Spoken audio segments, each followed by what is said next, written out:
ओम शांति। आइए सुनते हैं 5 मई 2024 की शिव बाबा की ज्ञान मुरली और ईश्वरीय महावाक्य। आज परमपिता परमात्मा शिव बाबा ने कहा, मेरे मीठे बच्चों, रूहानी बच्चों, प्यारे बच्चों, मेरे नैनों के नूर बच्चों, तुम्हें क्या बनना है? तुम्हें होली हंस बनना है। तुम्हें अपने इस शिव बाबा के ज्ञान मुरली सुन कर के अपने बैटरी को चार्ज करना है, यानी जीवन को अच्छे तरीके से चलाना है। और सदा ज्ञान रत्नों का मनन करने वाला हर एक ब्राह्मण होली हंस है। कैसा बच्चा है? होली हंस है। होली हंस का काम ही है व्यर्थ के कंकड़ छोड़ना और ज्ञान रत्नों का मनन करना।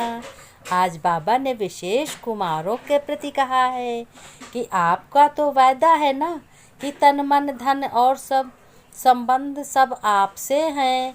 बाबा ने कहा, फिर गाते भी हो तुम हर मंदिर में कि देखो भगवान, सभी को भगवान मान लेते हो।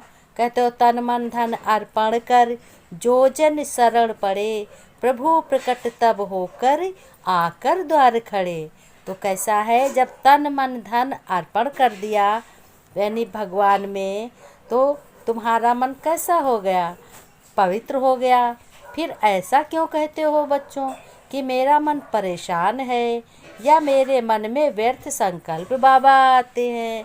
तो जब अपना तन मन धन अर्पण कर दिया, फिर व्यर्थ संकल्प क्यों आते हैं? जबकि यह मन बाप की अमानत हो गया।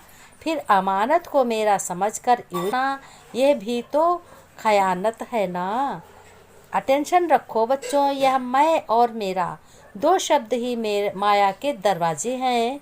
इन दो शब्दों के कारण ही कमजोरी आती है और इन दो शब्दों के कारण ही माया आती है।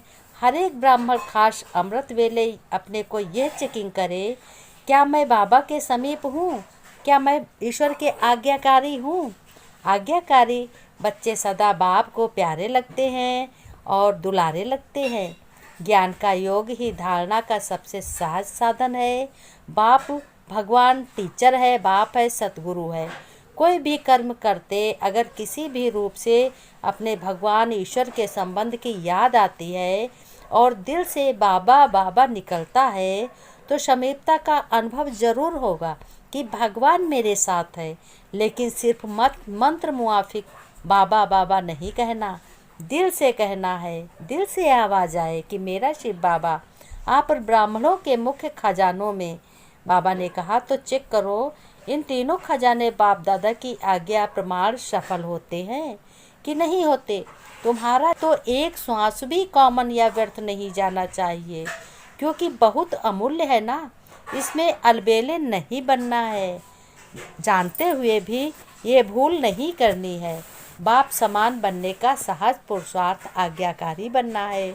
आज बाप दादा दोनों अपने चारों ओर होली हंस मंडली को देख रहे हैं कि भगवान आज अपने होली हंस बच्चों को देख रहे हैं। जब एक पास बच्चे बैठते हैं तो वो मंडली हो जाती है।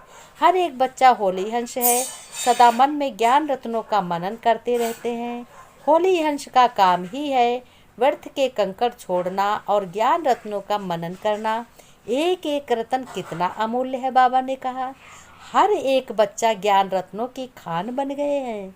ज्ञान रत्नों के खजाने से सदा भरपूर रहते हैं। वही आज बाप दादा अपने बच्चों को एक विशेष बात चेक कर रहे थे। वह क्या थी? ज्ञान व योग की सहज धारणा का सहज साधन है। बाप और ब्रह्मा बाबा और शिव बाबा के आज्ञाकारी बन सभी बच्चों को चलना है। बाप के रूप में भी आज्ञाकारी, शिक्षक के रूप में भी और सद्गुरु के रूप में भी आज्ञाकारी। तीनों ही रूपों में आज्ञाकारी सभी बच्चों को बनना, अर्थात सहज पुरुषार्थी बनना, क्योंकि तीनों ही रूपों से बच्चों को आज्ञा मिली है। अमृत वेले से लेकर रात तक हर समय हर कर्तव्य हर कर्म करते हुए आज्ञा मिली हुई है कि आज्ञा में के प्रमाण चलते रहें तो किसी भी प्रकार की मेहनत व मुश्किल अनुभव नहीं होगी। हर समय के मनसा संकल्प वाणी और कर्म तीनों ही प्रकार की आज्ञा स्पष्ट मिली हुई है। इसमें सोचने की भी आवश्यकता नहीं है कि यह क्या करें कि क्या ना करें, ये करें कि ना करें, ये राइट है या ये रॉन्ग है। सोचने की भी मेहनत नहीं है। परमात्मा आज्ञा है ही सदा श्रेष्ठ। तो सभी बच्चे आए हो, बहुत अच्छा संगठन है। तो हर एक ने बाप का बनते ही बाप से वादे किए कि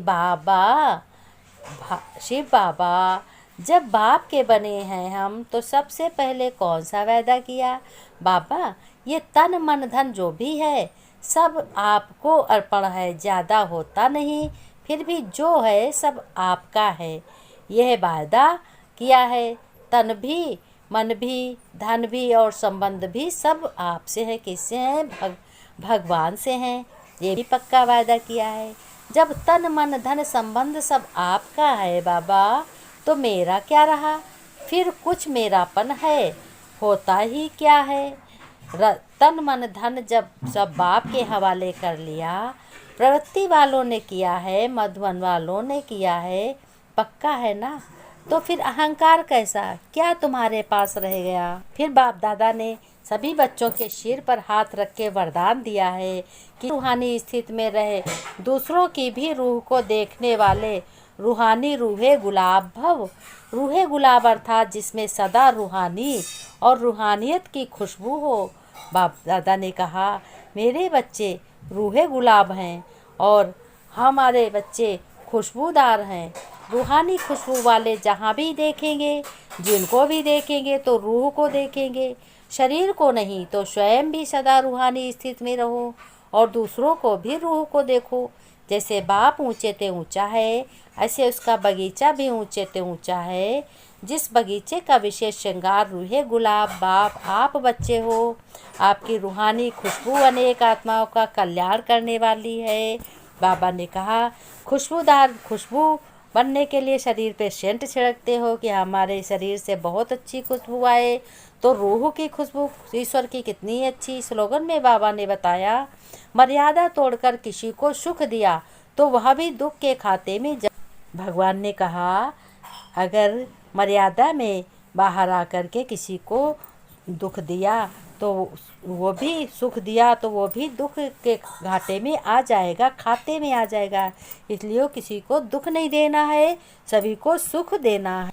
फिर बाप दादा ने नमस्ते की। हम रूहानी बच्चों को, हमारे सम्मुख बैठे वाले बच्चों को, प्यारे रूहे गुलाब बच्चों को याद प्यार नमस्ते। नमस्ते मेरे नैनों के नूर बच्चे, नमस्ते नमस्ते, गुड मॉर्निंग बच्चों। बच्चों ने नमस्ते की। हम रूहानी बच्चों की, रूहानी बाप दादा को याद प्यार नमस्ते नमस्ते, गुड मॉर्निंग शिव बाबा। ओम